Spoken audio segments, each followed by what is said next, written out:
noviembre de 1992. La industria del videojuego se preparaba para su primera gran batalla navideña de la era de los 16 bits.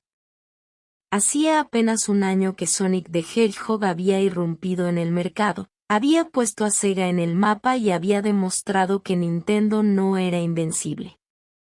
Pero en la sede de Sega of America sabían algo que los jugadores aún ignoraban: el éxito no se mide por lo que has hecho, sino por lo que eres capaz de hacer después. El primer Sonic había sido un golpe de efecto. El segundo tenía que ser una declaración de principios.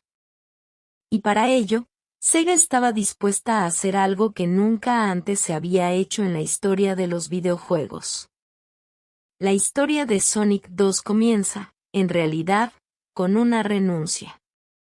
Yuji Naka, el programador que había creado el motor del primer juego y que había exprimido cada gota de potencia del procesador Motorola 680.000 de la Genesis, estaba furioso. Las desavenencias con la directiva de Sega de Japón durante el desarrollo del Sonic original habían dejado heridas que no terminaban de cicatrizar. Cansado de la política corporativa y de lo que él consideraba una falta de reconocimiento a su trabajo, Naka presentó su dimisión y se dispuso a buscar empleo en otra compañía. El hombre que había hecho posible el milagro de la velocidad se marchaba por la puerta de atrás. Pero a miles de kilómetros de distancia, en California, alguien estaba atento. Mark Cerny, un joven prodigio que a los 17 años ya había creado el clásico de arcade Marble Madness, acababa de ser contratado por Sega para fundar un nuevo estudio. Se llamaría Sega Technical Institute, creando un entorno donde los recién llegados a la industria pudieran aprender de los veteranos. Cuando Cerny se enteró de la renuncia de Naka, no lo dudó ni un instante. Levantó el teléfono, llamó a su viejo amigo y le hizo una oferta que no podía rechazar: un mejor salario, más poder ejecutivo, la promesa de un Ferrari y, sobre todo, el control creativo que tanto anhelaba. Yuji Naka aceptó. El programador más brillante de Sega volvía al redil, esta vez en suelo americano, y lo hacía con un encargo muy concreto bajo el brazo: la secuela de Sonic the Hedgehog. A Naka se le unió en California Hiroka Sugiyasuara, el diseñador que había concebido los niveles del primer juego y que había sabido traducir la velocidad del motor en una experiencia Jaggable coherente. También viajaron desde Japón otros artistas y programadores, como el diseñador de personajes Yasushi Yamaguchi. El equipo se completó con talento local reclutado a través de anuncios en periódicos, jóvenes que darían sus primeros pasos en la industria en uno de los proyectos más ambiciosos de la época. Entre ellos se encontraban nombres como Tom Paine, Brenda Ross o Craig Steed, que años más tarde crearía Spyro the Dragon. El Sega Technical Institute se convirtió así en un crisol cultural, un experimento de colaboración internacional que, en el mejor de los casos, podía alumbrar una obra maestra, y en el peor, podía descarrilar estrepitosamente. El desarrollo comenzó en noviembre de 1991, apenas unos meses después del lanzamiento del primer Sonic. La presión era asfixiante. Sega necesitaba el juego para las Navidades del año siguiente, lo que dejaba un margen de apenas 12 meses para concebir, diseñar, programar y pulir una secuela que estuviera a la altura del fenómeno que la precedía. Y no solo eso, el juego tenía que ser más grande, más rápido y más ambicioso. Tenía que justificar la existencia de una consola que, gracias al primer Sonic, por fin estaba plantando cara a la todopoderosa Nintendo. Desde el primer momento, el equipo tuvo claro que la secuela debía introducir un nuevo personaje. El primer Sonic había funcionado como héroe solitario, pero las posibilidades de un compañero eran demasiado tentadoras para ignorarlas. Yasushi Yamaguchi, el artista encargado del diseño, comenzó a esbozar las líneas de un zorro de 2 colas. La idea era sencilla pero brillante, un personaje que pudiera seguir a Sonic a todas partes, que no entorpeciera la acción pero que ofreciera una presencia constante. El zorro, al que bautizaron como Miles per Hour, un juego de palabras con la expresión inglesa miles per hour, millas por hora, sería conocido por todos como Tails. Sus 2 colas, que al girar le permitían volar durante breves instantes, se convirtieron en su seña de identidad. Y aunque en el modo para un solo jugador su papel era más testimonial que práctico, su mera presencia cambiaba la dinámica del juego. Un segundo jugador podía conectar un mando y tomar el control de Tails, ayudando a Sonic a derrotar enemigos o, con un poco de mala fe, estorbando sus saltos en los momentos más inoportunos. Pero Tails no fue la única innovación que el equipo introdujo en la fórmula. El primer Sonic era rápido, sí, pero arrancar desde parado después de un tropiezo o de una parada forzosa podía resultar frustrante. El erizo necesitaba tomar carrerilla para alcanzar su velocidad punta, y en un juego donde cada segundo contaba, eso era un problema. La solución que ideó el equipo fue tan simple como revolucionaria: el Spin Dash. Manteniendo pulsado el botón de salto mientras Sonic estaba agachado, el personaje comenzaba a girar sobre sí mismo, acumulando energía. Al soltar el botón, salía disparado hacia adelante como un proyectil, listo para atacar enemigos o para remontar pendientes imposibles. Esta mecánica, que a primera vista podía parecer un mero detalle, transformó por completo el ritmo del juego. Ya no había tiempos muertos. Sonic estaba siempre en movimiento, siempre atacando, siempre avanzando. El diseño de niveles también dio un salto cualitativo. Si el primer Sonic había explorado las posibilidades de la velocidad en entornos relativamente lineales, Sonic 2 expandió el concepto hasta límites insospechados. Los niveles eran más grandes, más complejos y estaban repletos de rutas alternativas. Emerald Hill Zone, el equivalente a la Green Hill del primer juego, servía como presentación y campo de entrenamiento. Pero a partir de ahí, el juego no dejaba de sorprender. Chemical Plant Zone sumergía al jugador en una refinería industrial donde el líquido rosa Mega Mac amenazaba con ahogar a Sonic si no encontraba la salida a tiempo. Aquatic Ruin Zone ofrecía un respiro con sus ruinas sumergidas y sus saltos imposibles sobre columnas derruidas. Casino Night Zone, uno de los niveles más recordados de la saga, transformaba la acción en un gigantesco pinball donde Sonic rebotaba entre flipes, bumpers y máquinas tragaperras.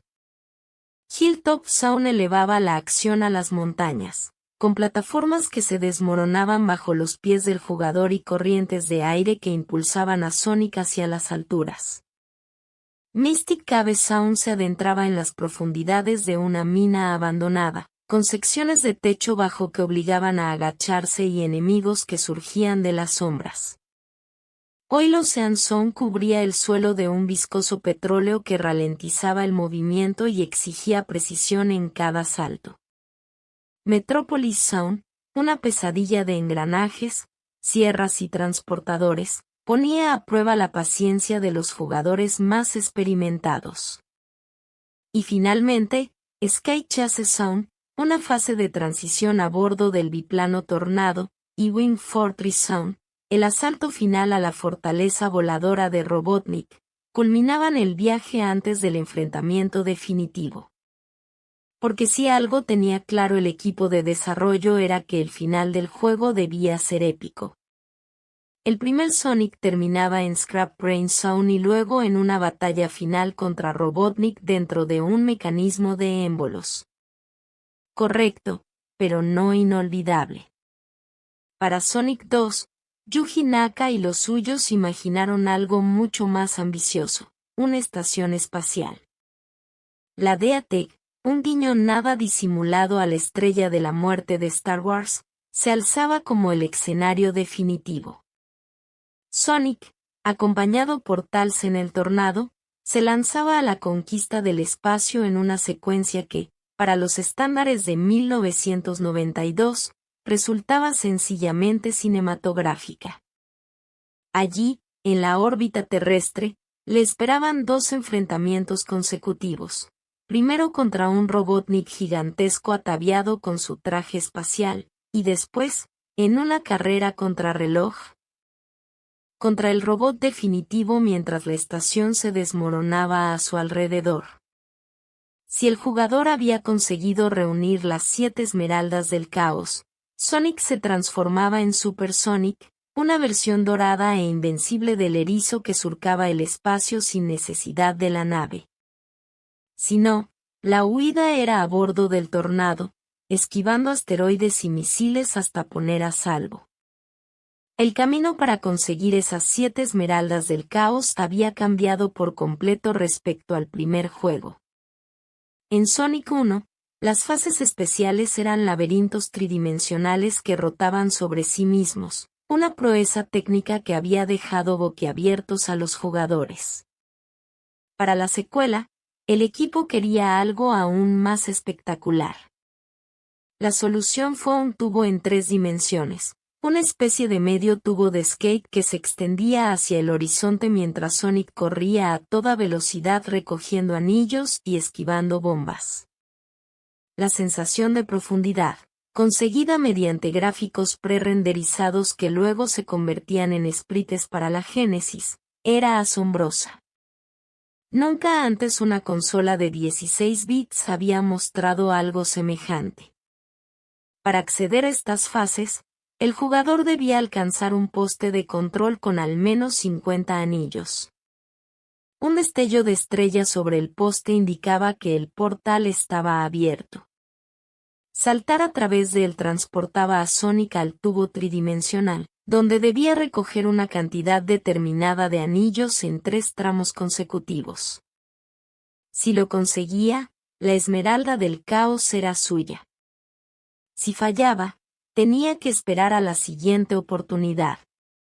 El compositor Masato Nakamura, bajista y líder de la banda japonesa Dreams Come True, repitió en su papel de creador de la banda sonora. Y si su trabajo en el primer Sonic había sido memorable, en la secuela se superó a sí mismo. Los temas de Emerald Hill Sound, con su alegría desbordante, Chemical Plant Sound, con su ritmo frenético y urbano, Casino Night Sound, con sus melodías de jazz que invitaban al relax, o Mystic Cave Sound, con sus tonos graves y misteriosos, se grabaron a fuego en la memoria de una generación. Nakamura compuso la música al mismo tiempo que grababa el 5º álbum de Dreams Come True, The Swinging Star, en un ejercicio de malabarismo creativo que pocos artistas podrían igualar. El tema de los créditos finales, una melodía agridulce que acompañaba la huida de la Dea Teg, era en realidad una versión instrumental de Sweet Sweet Sweet. Una canción que la banda publicaría poco después y que se convertiría en uno de sus mayores éxitos. 30 años después, la banda sonora de Sonic 2 sigue siendo considerada una de las mejores de la historia de los videojuegos. A medida que el desarrollo avanzaba, los problemas comenzaron a acumularse.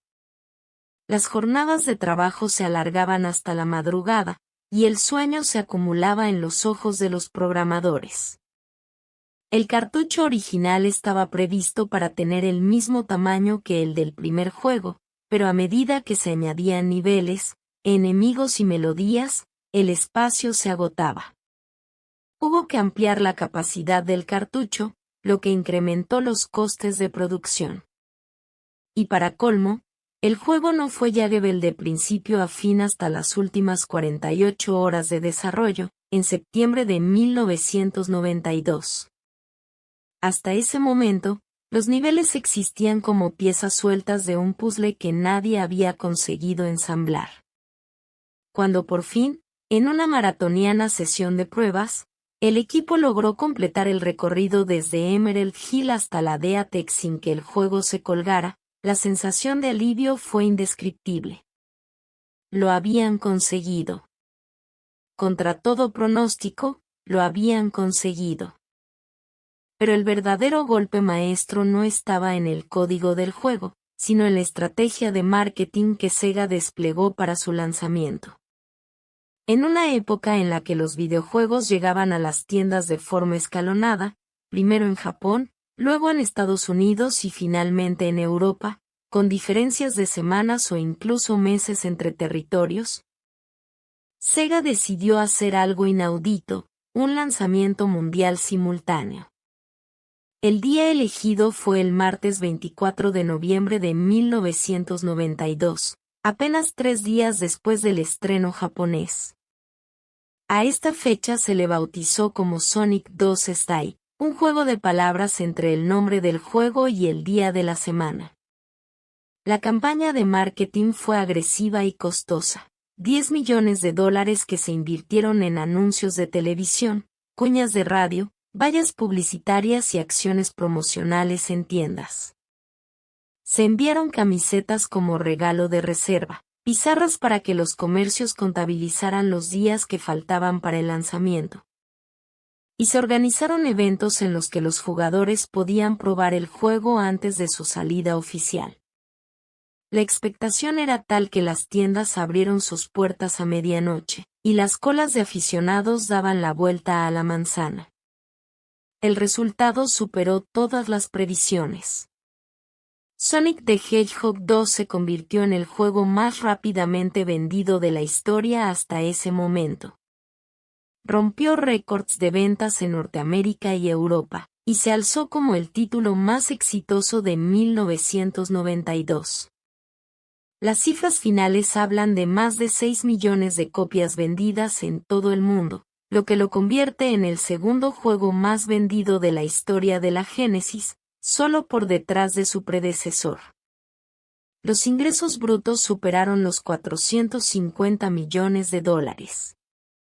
Sega, que apenas un año antes luchaba por hacerse un hueco en el mercado, se encontraba ahora en la cima del mundo.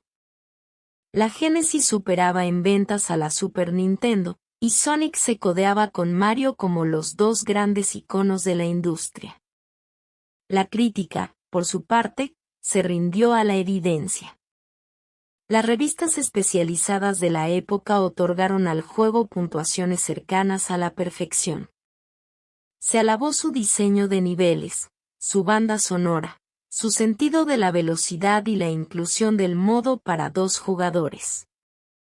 Este último, bautizado como modo competición, permitía que 2 personas compitieran en una pantalla dividida a través de versiones modificadas de Emerald Hill, Casino Night y Mystic Cave. Era un modo sencillo, rudimentario incluso, con ralentizaciones y una resolución reducida, pero sentaba las bases de lo que en el futuro sería una seña de identidad de la saga. Por primera vez, 2 jugadores podían enfrentarse cara a cara en el universo Sonic. La experiencia, aunque imperfecta, era adictiva. Los secretos, como no podía ser de otra manera, también encontraron su hueco en el cartucho. Sonic 2 escondía un completo modo de depuración al que se podía acceder mediante una combinación de sonidos en la prueba de audio. Una vez activado, el jugador podía transformarse en cualquier objeto del juego y colocarlo a voluntad sobre el escenario: anillos, monitores, plataformas, enemigos. También se podía acceder a un selector de niveles que permitía saltar directamente a cualquier zona del juego, incluidas las fases especiales y la batalla final contra la Dea Tech. Estos códigos, que se transmitían de boca en boca en los patios de los colegios y en las páginas de las revistas, contribuyeron a forjar la leyenda de un juego que parecía no tener fin, que siempre guardaba algo nuevo que descubrir. El impacto de Sonic 2 trascendió el ámbito de los videojuegos. El Sonic 2 Style no solo fue un éxito comercial, sino que instauró una tradición que perdura hasta nuestros días. A partir de aquel martes de noviembre de 1992, los grandes lanzamientos de videojuegos en Occidente comenzaron a producirse los martes. Lo que empezó como una estrategia de marketing para una secuela se convirtió en una regla no escrita de la industria, un estándar que películas, discos y, por supuesto, videojuegos, han mantenido durante más de 3 décadas. Cada vez que un gran título llega a las tiendas un martes, hay que remontarse a aquel Sonic 2's Day para encontrar el origen de la costumbre. El legado del juego se extiende, además, a través de su conexión con la siguiente entrega de la saga. Sonic 2 fue el primer juego compatible con el sistema Lock-on de Sonic and Knuckles, un cartucho con ranura propia que permitía acoplar otros juegos para desbloquear contenidos adicionales. Al insertar Sonic 2 en la ranura de Sonic and Knuckles, el jugador podía controlar a Knuckles en todos los niveles de Sonic 2, con sus propias habilidades de planeo y escalada. Esta funcionalidad, revolucionaria para la época, alargó la vida del juego mucho más allá de su fecha de caducidad y demostró que Sega estaba dispuesta a experimentar con formatos y mecánicas que ninguna otra compañía se atrevía a intentar.